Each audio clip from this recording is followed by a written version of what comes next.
de Crimée, infrastructure clé et symbole de l'annexion de la péninsule ukrainienne.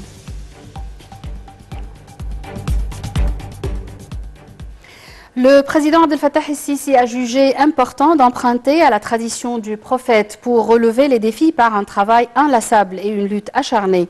Dans une allocution de circonstance prononcée mercredi lors de la cérémonie du ministère des Waqf à l'occasion du Mawlid al-Nabawi, naissance du prophète, le chef de l'État a noté que la vie et la morale du messager d'Allah étaient une véritable traduction des préceptes et des valeurs du Coran. Commémorer l'anniversaire de la naissance du prophète constitue une bonne occasion pour réfléchir à l'essence et aux objectifs de son message tolérant et pour lui emboîter le pas étant le bon exemple dans le traitement des gens, a signalé le président al-Sisi.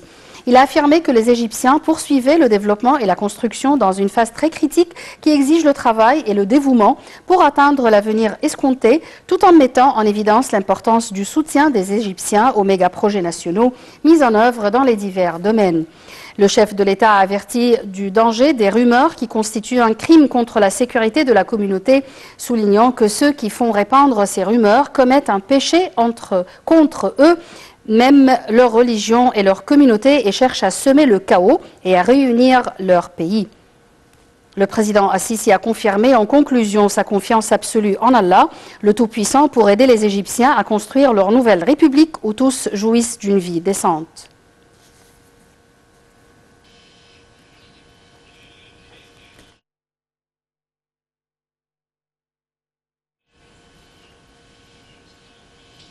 Le président Abdel Fattah el-Sisi a présenté ses vœux au peuple égyptien et aux nations arabes et islamiques à l'occasion de l'anniversaire de la naissance du prophète Mohammed, que la paix et la bénédiction de Dieu soient sur lui. Sur sa page officielle, donc, le président el-Sisi a écrit: ce jour-là, la lumière de la prophétie éternelle a brillé sur toute l'humanité, signalant que le prophète Mohammed, que la paix et la bénédiction de Dieu soient sur lui, était un exemple unique de la vertu.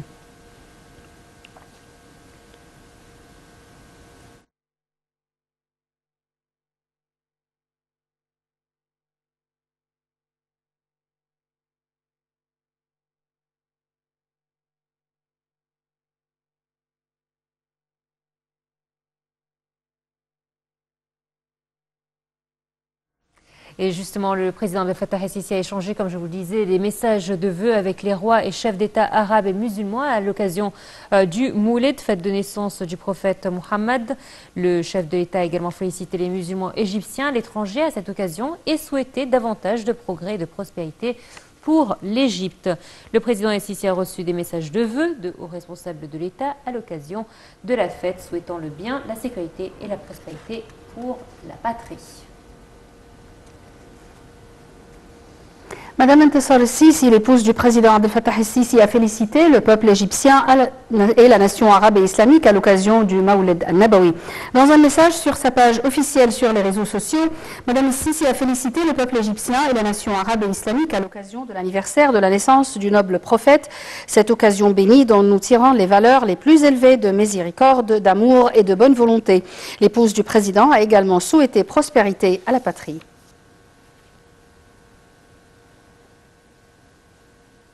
Le ministre de l'Intérieur, le général Mahmoud Tawfi, s'est entretenu avec le ministre saoudien du Hajj et de la Umrah, Tawfi Ben Fawzen El-Rabia, actuellement en visite au Caire à la tête d'une délégation de haut niveau.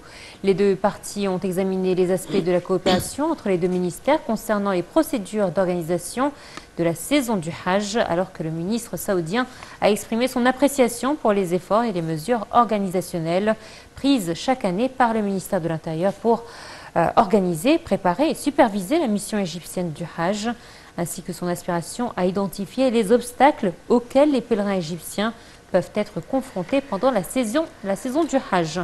Pour sa part, le ministre de l'Intérieur a exprimé son appréciation pour les efforts du royaume pour servir les pèlerins et leur apporter tous les aspects de coopération.